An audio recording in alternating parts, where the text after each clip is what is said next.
مساء الخير عليكم واهلا بكم من جديد مع حلقات انا وانت والملاكي. بقالنا فتره ما اتكلمناش. اخر مره قلنا الاسعار هتنزل او فعلا الاسعار نزلت، ولسه بدانا زي ما احنا شايفين المعارض بدات تنزل عروض والوكلاء بدأوا ينزلوا اسعارهم. ايه اللي حصل بقى؟ قلنا ان شهر 3 اللي فات الاسعار هتبدا تنزل لحد الشهر 7.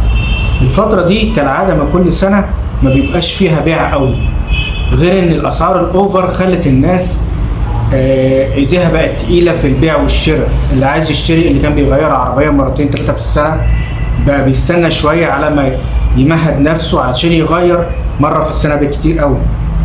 غير ان دي فترة دراسة وامتحانات، غير ان الناس كلها في شغلها، فمفيش حد فاضي انه يجيب عربية ويشتري عربية او يبيع عربية. كل اللي معاه حاجة كانت مكفيه.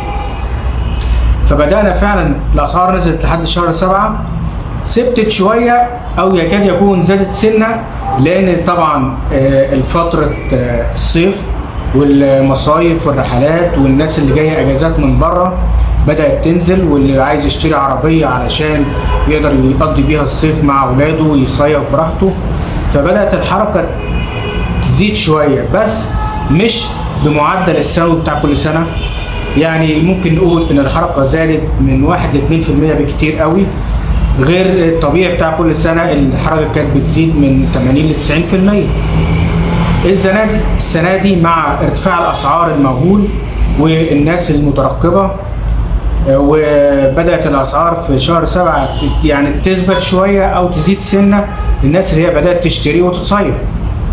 عدينا شهر 7 و8، دخلنا في تعويم جنيه، دخلنا في اسعار بنزين زادت، دخلنا في يعني خلصنا الشغل الصيف من 7 لحد 9.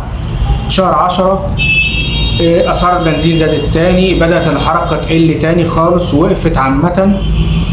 الناس اللي كانت نازلة تصيف خلصت، واللي باع عربياتها وسافر تاني يرجع شغله، والناس اللي انتظمت في الدراسة والمدارس بدأت الحركة تقل أكتر لحد ما وصلت للركود التام اللي هي الناس متوقعاه. غير إن التجار كان عندهم عشمانين، أو كان أي حد معاه عربية يقعد يتكلم يقول لك إن في شهر 11 هيحصل تعويم تاني والأسعار هتطلع أكتر من كده، فأنا مش هبيع وهستنى شهر 11. لحد ما ربنا أراد وجاء شهر 11. الناس كلها كانت مترقبة شهر 11 بفارغ الصبر، وجت صندوق النقد الدولي وطبعا لما شافت الاقتصاد المصري بدأ ينتعش، وقالت لا الصراحة أنا شايفة إن أنتوا نفذتوا الخطوات كلها، فمش محتاجين نعوم الجنيه دلوقتي، لكن انتوا بصدد ان انتوا خلاص كده الاقتصاد بقى كويس وتقدروا تاخدوا القرض التاني. لحد ما ربنا يسهل كده الناس بدأت تاخد الصدمة. الاسعار بدأت تقل خلاص، لا محالة خلاص. اللي كان معاه عربية ومتعشم من شهر 11 هيبيعها بأكتر من كده، دلوقتي غصب عنه مش عارف يبيع، لأن مفيش تعويم للجنيه، مفيش شروط هتتضاف على مصر عشان خاطر ياخد القرض التاني. فأصبحنا إن الحياة استقرت شوية. بالنسبة لسوق السيارات بدأ في استقرار، بدأ في حركة شوية، لأن الناس خلاص لقت إن الموضوع خلاص مفيش زيادة، فغصب عنك هتبيع بقى عشان تبيع وتجيب تاني، فهتضطر إن أنت تبيع بأسعار قليلة عشان خاطر تلاقي حد يشتري العربية. فبدأت الأسعار زي ما احنا شايفين من الأسبوع اللي فات بدأت تتحرك شوية، بدأت تنزل.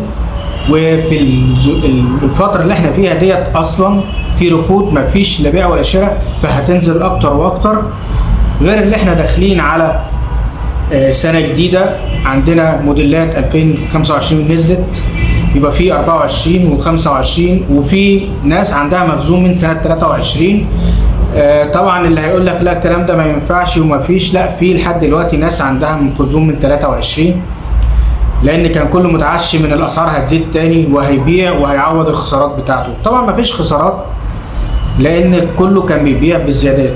فلو انت مش مستعجل انك تشتري عربية، استنى لشهر 11 12 وربنا يفرجها عليكم وعلينا. تبدأ أجازة نص السنة هتبدأ فيها حركة شوية. وعلى ما نشوف، في الناس بتقول في زيرو جمارك هتطبق تاني على العربيات في أول السنة اللي هي جاية من بره، غير إن في مصانع بدأت وهتبدأ تنتج في أول 25. ده هيهدي السوق أكتر في مصر. عندنا شركة لادا ومرسيدس نفسها بتصنع هنا في مصر وهتبدأ تنتج في أول 25، غير إن في توكيلات تانية بدأت تنزل في مصر والمصانع بتاعتها بدأت تشتغل، غير إن شركة النصر هتبدأ تاني بالعودة وهتصنع عربيات وهتطلع عربيات إنتاج مصري. كل دوت هيعمل انعاش للسوق المصري والاسعار هتنزل بما فيه الكفايه. استنونا في الحلقات الجايه ونتابع مع بعض حركه الاسعار مع بعض ونشوف هل فعلا هتنزل تاني ولا لا. لو عجبك الفيديو ما تنساش تعمل لايك واشتراك وفعل زر الجرس عشان يجيلك اشعارات بالحلقات الجديده. ونتمنى كل خير ان الاسعار تنزل اكتر واكتر، لان الناس كلها متعشمه انها تركب عربيات وترجع العجلة تدور تاني، واللي كان بيغير العربية كل سنة مرتين 3 يبدأ يغير تاني، واللي كان متعشم يشتري عربية إن شاء الله يشتري اللي هو عايزه. وألقاكم على خير في الحلقات الجاية إن شاء الله. سلام.